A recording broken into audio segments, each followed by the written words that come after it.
আসসালামু আলাইকুম রহমতুল্লাহি বারাকাতুহু। তো তোমরা সব কেমন আছো? আশা করি অনেক ভালো আছো আমার ভাই বন্ধুরা। তো আমার নাম হচ্ছে কদর, আর তোমরা দেখছো কে ব্লগিং। ও আমি কাজ করি আবদুল্লাহ অল অথেন মার্কেটে।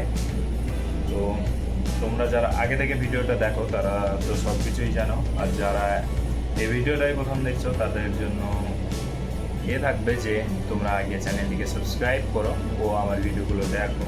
যদি সৌদি আরবে তোমরা থেকে থাকো তাহলে তোমাদের অনেক বেনিফিট থাকবে এই ভিডিওটার, কারণ অনেক কিছু ছাড় দেয়, যেরকম আজকের দিনে অনেক কিছু ছাড় দেয়, সেই সব জিনিসগুলো তোমরা জানতে পারবে। ও তোমাদের কি একটা জিনিস ভালো হবে যে তোমরা জানতে পারবে যে ডিসকাউন্ট কোনটা কোনটা নাই। তো আমার চ্যানেলটিকে সাবস্ক্রাইব করো ও দেখো সামনে